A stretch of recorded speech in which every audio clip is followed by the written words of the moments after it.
And whether you truly embrace the concept of American exceptionalism or not, it does seem that every time this country reaches a low moment of crisis, we rise to the occasion and we come out of it more vibrant and stronger than ever.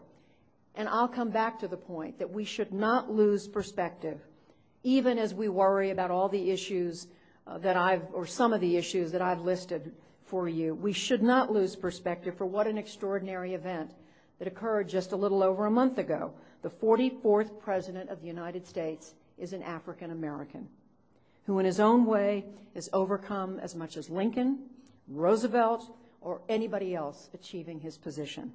Only a little over a year ago, who possibly thought that he could become the most prohibitive front-runner in generations and take on the formidable Republican political machine last fall?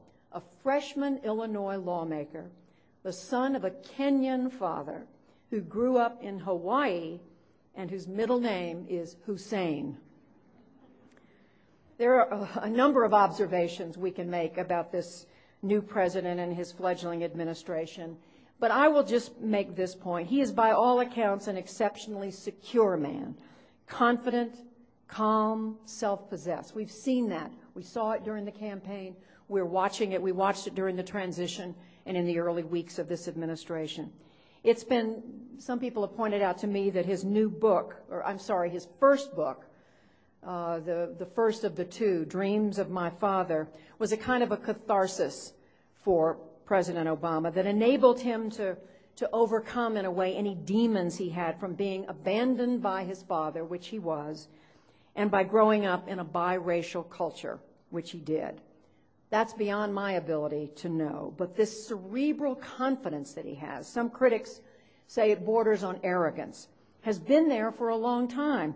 Even before he wrote that remarkable first book, he was a senior at Harvard Law School. I will tell you this little story. He was offered a clerkship by appeals court judge Abner Mikva, federal appeals court clerkship. This was considered an almost certain step the following year to being a clerk for a Supreme Court judge. Obama politely turned it down. He told the judge, who was a former Illinois congressman and state legislator, he said, "Instead, I'm going to go back to Chicago and get into politics." Abner Mikva remembers shaking his head and thinking, what a naive young man.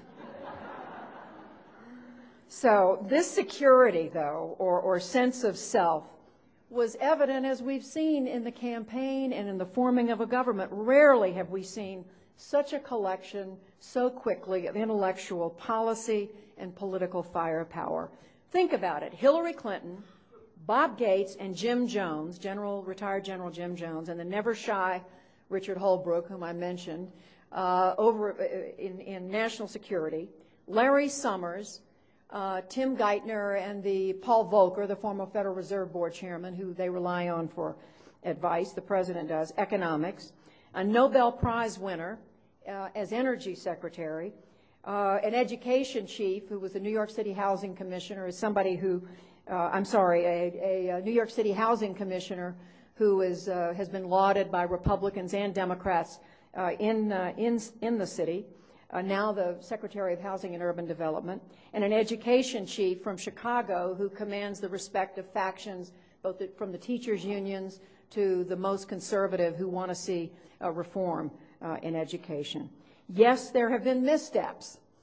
Judd Gregg, who had agreed to serve in the cabinet as Secretary of Commerce, and the other two nominees, Tom Daschle and Nancy Killefer, who stepped aside a few weeks ago in this hyper-ethical environment that was created by Barack Obama himself.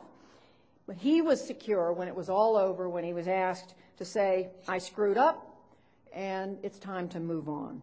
This is not so much a team of rivals, as a lot of people have pointed out, talking about the wonderful Doris Kearns Goodwin book, as I would submit, a team of heavyweights.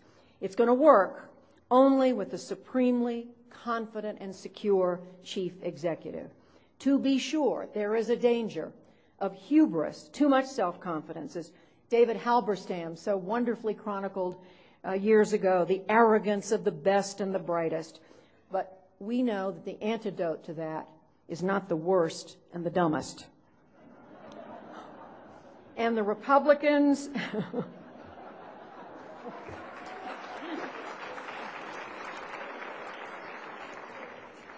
and the Republicans and the Democrats I talk to alike tell you, they may not say it on television, the Republicans, but they will tell you that they are genuinely encouraged by the collection of talent that Barack Obama has assembled.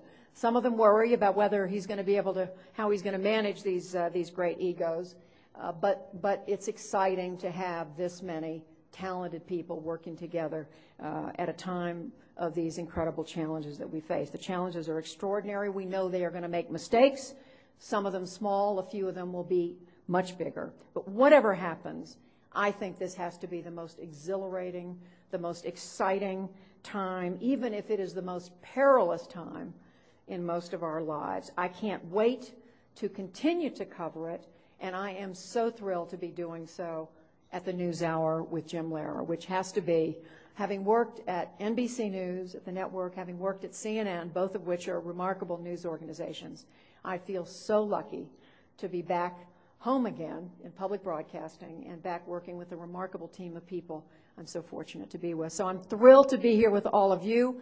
I thank you, Rocky Mountain Public Broadcasting, for everything you do. And what a time we live in, and how grateful I am for everything, not only public broadcasting and the NewsHour represent, but here in Colorado, what Rocky Mountain PBS represents. Thank you very much, and I'm delighted to take questions.